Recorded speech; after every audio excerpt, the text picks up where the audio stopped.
Hello students, prepare IAS coaching के YouTube channel पर आपका स्वागत है। आज हम लोग स्पेक्ट्रम का डिस्कशन प्रारंभ करेंगे। स्पेक्ट्रम मॉडर्न इंडिया के लिए सबसे इंपॉर्टेंट बुक मानी जाती है और स्पेक्ट्रम में चैप्टर नंबर 1 का डिस्कशन आज हम लोग करेंगे। चैप्टर नंबर 1 के क्वेश्चंस मैंने आपको सेंड कर दिए हैं और उन क्वेश्चंस को आज हम लोग डिस्कस करने जा रहे हैं। तो स्टार्ट करते हैं। Question number 1, consider the following statements regarding Portuguese in India. Number 1, the Portuguese were the first Europeans to come to India and were the also last to live in India. देखिए, पोर्तुगीज जो है India में सबसे पहले आए थे और सबसे बाद में गए थे। सबसे बाद में यानी कि जो पोर्तुगीज है वो इंडिया से जाते हैं 1961 में। 1961 में गोवा, दमन, दीव वगैरह इंडिया को जब मिलता है तब पोर्तुगीज इंडिया से जाते हैं। तो ये स्टेटमेंट सही है। दूसरा, the Portuguese discovery of sea route to India was the first recorded trip made directly from Europe to India.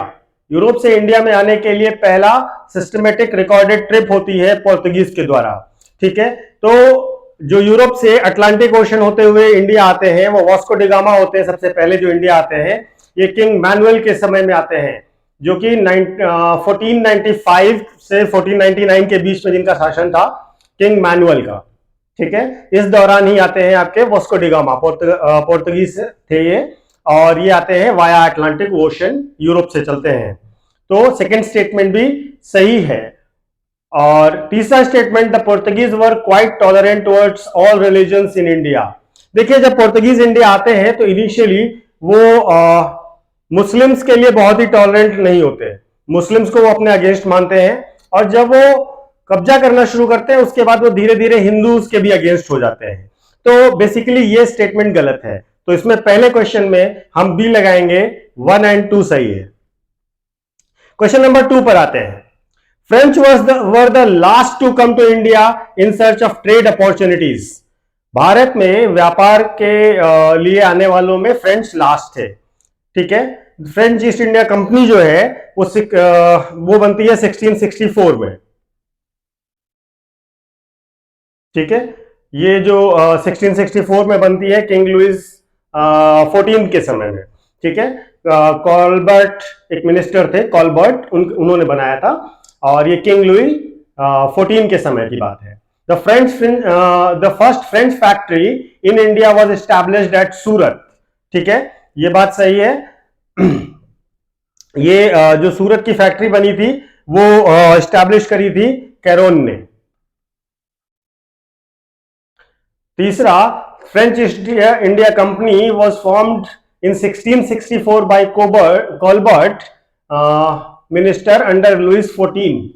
ठीक है, तो अच्छा, ये स्टेटमेंट तो मैंने आपको बता ही दिया, तो इसलिए तीनों स्टेटमेंट सही हैं, तो आप इसमें डी लगाइए। Question number 3. Which of the following were the reasons for French decline in India? Number 1, French army was no match for British army. देखिए, जो फ्रेंच आर्मी है वो ब्रिटिश आर्मी से ज्यादा सिस्टमेटिकली ऑर्गेनाइज है। यूरोप में आप देखेंगे बहुत बेहतरीन फ्रेंच आर्मी है। हाँ, अगर हम बात करते हैं नेवी की, ठीक है, तो ब्रिटिश नेवी फ्रेंच नेवी से कहीं बेहतर है। ठीक है, तो ये कहना सही नहीं है। और दूसरी बात, French monarchy has no stakes in French company. Okay, French was engaged in continental expansion Europe. French का बेसिक फोकस यूरोप में एक्सपेंशन को लेकर था और वो वहीं से ज्यादा लड़ाइयां कर रहे हैं। यहां तक कि जो यहां पर इंडिया में वॉर्स हो रही है फ्रेंच की और ब्रिटिशर्स की, वो भी बेस है यूरोप की लड़ाइयों से। ठीक है, तो अगर हम थर्ड क्वेश्चन की बात करें तो दूसरा सही है और तीसरा सही है। पहला स्टेटमेंट सही नहीं है, इसलिए हम इसमें बी लगाएंगे। Question number 4, which of the following were brought by the Portuguese to India? पहला कॉटन एंड बनाना, दूसरा टोबैको, तीसरा assessment of land revenue on the basis of nature of soil, चौथा पाइनएप्पल्स एंड कैश्यू नट्स। देखिए, भारत में जो पोर्तुगीज हैं वो बनेना नहीं लाते। बनेना सबसे पहले जो अलेक्जेंडर द ग्रेट की आर्मी थी वो इंडिया में एनकाउंटर करती है, इंडिया में पाती है, तो इसलिए अलेक्जेंडर की आर्मी ने बनेना देखा सबसे पहले। तो ये बनाना वाला मामला तो नहीं होगा। टोबैको जरूर वो लेकर के आए थे, पाइनएप्पल और कैश्यू नट्स भी लेकर आए थे। लैंड रेवेन्यू का जो सिस्टम था वो टोडरमल के समय का था, टोडरमल ने शुरू किया था इंडिया में, तो ये पोर्तुगीज नहीं लेकर के आए हैं, ये गलत है। ठीक है, इसके सिवा जो है बहुत सारी एग्रीकल्चरल क्रॉप्स हैं जो पोर्तुगीज इंडिया लेकर के आते हैं, जैसे custard apple, guava, papaya, green chilli, corn, और जो कोकोनट की इंप्रूव्ड वैरायटी है वो, ये सारी चीजें पोर्तुगीज इंडिया लेकर के आते हैं। लेकिन ये कहना कि बनेना लेकर के आए, कॉटन लेकर आए, ये सही नहीं है। तो इस हिसाब से अगर हम देखें तो 2 सही है और 4 सही है, तो आप 4 का डी करेक्ट मानिए। Next question number 5, consider the following statements regarding India's state of trade affairs in 18th century. Trade affairs में इंडिया के बारे में बात करना है। Number 1, there was a sharp decline of internal trade in India due to regular looting and foreign invasions. देखिए बहुत सारे फॉरेन इन्वेजन्स हो रहे थे 18th सेंचुरी की शुरुआत में, और इंटरनली भी बहुत सारे रास्तों में जहां से ट्रेड रूट्स है वहां पर लुटेरे वगैरह पाए जा रहे थे, तो इस वजह से इंटरनल ट्रेड बहुत डिक्लाइन करता है, ये बात सही है। दूसरा, India remained a land of extensive manufacturers and became one of the main centres of world trade industries at the dawn of 18th century।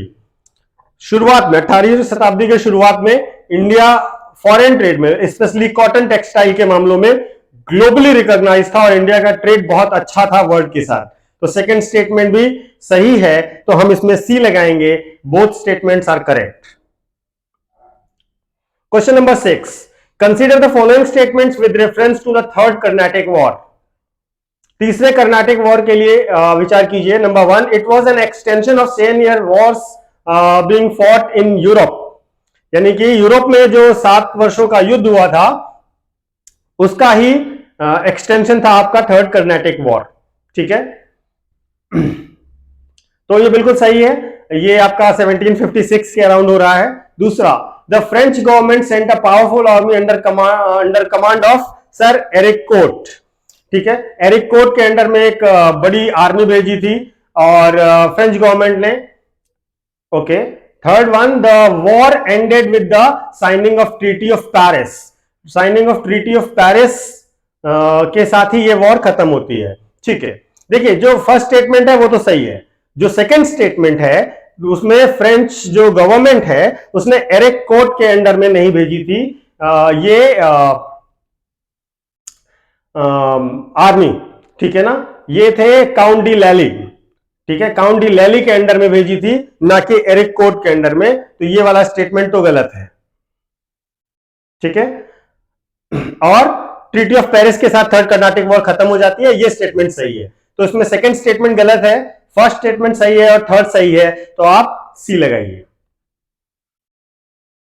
Question number 7, consider the following statements. Number 1, the main interest of Dutch lay not in India but in the Indonesian islands। जो Dutch थे उनका focus Indonesia के islands में था, ना कि India में। तो अगर देखें तो डच लोगों का जो बेसिक फोकस था ना वो जावा पर था, सुमात्रा पर था और एक स्पाइस आइलैंड था। ठीक है ना, जहां पर माना जाता है ओरिजिन होता है स्पाइसेस का, वो बेसिक फोकस था डच का। Number 2, Goa was captured by Dutch in 1510। देखिए गोवा 1510 में डच ने नहीं, पोर्तुगीज ने कैप्चर किया था।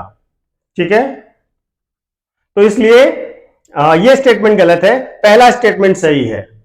आपको बताना है which one is not correct, तो आप इसमें बताइए बी। क्वेश्चन नंबर 8 पर आते हैं। Consider the following statements about coming of East India company in India. East India company के भारत में आने पर विचार कीजिए। It was issued a charter to trade India by queen Elizabeth first. देखिए 31 दिसंबर 1600 को क्वीन एलिजाबेथ फर्स्ट के रॉयल चार्टर से फॉर्मेशन होता है ईस्ट इंडिया कंपनी का, पहला स्टेटमेंट सही है। दूसरा, captain Hawkins was sent to Jahangir court for trading rights. Yes, सबसे पहले कैप्टन हॉकिंस आते हैं और जहांगीर से ट्रेड नेगोशिएशंस करते हैं कि आप हमको ट्रेडिंग राइट्स दीजिए। इसके बदले जो जहांगीर हैं वो 1613 में 1613 में एक फरमान जारी करते हैं और उस रॉयल फरमान के थ्रू इनको ट्रेडिंग राइट्स मिलते हैं। ठीक है, इसके बाद one of the first business centres was in Ahmedabad.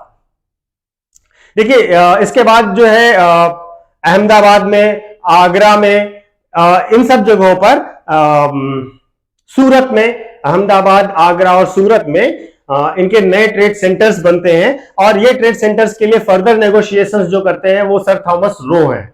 ठीक है, तो सर थॉमस रो के नेगोशिएशंस के बाद आगरा में, आपका अहमदाबाद में और सूरत में 3 जगह पर इनके बिजनेस सेंटर एस्टैब्लिश होते हैं। ठीक है, तो अगर हम 8वें की बात करें तो तीनों स्टेटमेंट सही है, तो ऑल ऑफ देम, डी लगाइए। क्वेश्चन नंबर 9 पर आते हैं। Consider the following statements regarding Karnataka Wars. Number 1, the Australian war of succession was triggered by the first Karnataka war. The Australian war of succession was triggered by first Karnataka war. नहीं, देखिए first Karnataka war जो था वो basically conclude हो गया था और उसके बाद उसके कंक्लूजन के through he Australian war of succession clear हुआ था। तो ये पहले होता है, बाद में ऑस्ट्रेलियन वॉर ऑफ सक्सेशन होता है, तो इसलिए पहला स्टेटमेंट तो सही नहीं है। ठीक है ना, एक्स ला चैपेल वाला जो ट्रीटी था उसको आप पढ़ेंगे तो आपको ये बात क्लियर हो जाएगी कि Australian war of succession trigger नहीं करता, कंक्लूजन होता है फर्स्ट कर्नाटक वॉर। ठीक है, कंक्लूजन वाले पार्ट में आ जाएगा। Number 2, the battle of Bandy was ended the French threat to British India. ठीक है, तो जो बैटल ऑफ बैंडी वॉस है उसके बाद फ्रेंच कंसोलिडेट हो जाते हैं, खत्म हो जाते हैं लगभग, और ब्रिटिशर्स के लिए थ्रेट नहीं रह जाते हैं, तो इसलिए ये वाला स्टेटमेंट सही है, तो इसमें आप ओनली 2 लगाइए। लास्ट क्वेश्चन है आज का। The charter act of 1600 granted the East India company the exclusive privilege of trading west of the cape of good hope. ठीक है, चार्टर एक्ट 1600 ने ईस्ट इंडिया कंपनी को केप ऑफ गुड होप के west में trade करने का right दिया। नहीं, यहां पर जो ये वर्ड यूज हुआ है वेस्ट, ये गलत है, इसकी जगह ईस्ट होना चाहिए। East of cape of good hope के लिए ट्रेडिंग राइट दिया था, ना कि west of cape of good hope के। और ये जो ट्रेडिंग राइट दिया था वो इनिशियली 15 ईयर्स के लिए था। ठीक है, दूसरा, battle of Vendée was preceded the battle of Plassey. ठीक है, जो बैटल ऑफ प्लासी है वो हुआ आपका 1757 में। ठीक है, और बैटल ऑफ वांदीवास जो है वो हुआ आपका 1760 में, 1760 में। तो ये प्रीसीडेड कहना गलत है, इट वाज नॉट प्रीसीडेड। ठीक है, तो अब आप देखिए इसमें कौन सा सही है। इसमें पहला भी गलत है और दूसरा भी गलत है, तो नाइदर 1 नॉर 2 लगाइए, यानी कि इसमें आप डी को करेक्ट चूज करेंगे। तो ये हो गया आपका पहला चैप्टर। इसके 10 क्वेश्चंस मैंने आपको दिए। कल हम आपको चैप्टर नंबर 2 और चैप्टर नंबर 3 के क्वेश्चंस देंगे और आपको दोनों चैप्टर तैयार करने हैं। ठीक है, तो चैप्टर नंबर 2 और चैप्टर नंबर 3 तैयार करिएगा। स्पेक्ट्रम मॉडर्न इंडिया का ये फर्स्ट चैप्टर था जिसके 10 क्वेश्चंस हम लोगों ने प्रैक्टिस कर लिए। अगर आपको कोई डाउट है या कोई क्वेश्चन है तो आप बिल्कुल हमसे पूछ सकते हैं, आप कमेंट करेंगे, आपको रिप्लाई किया जाएगा। So thank you so much.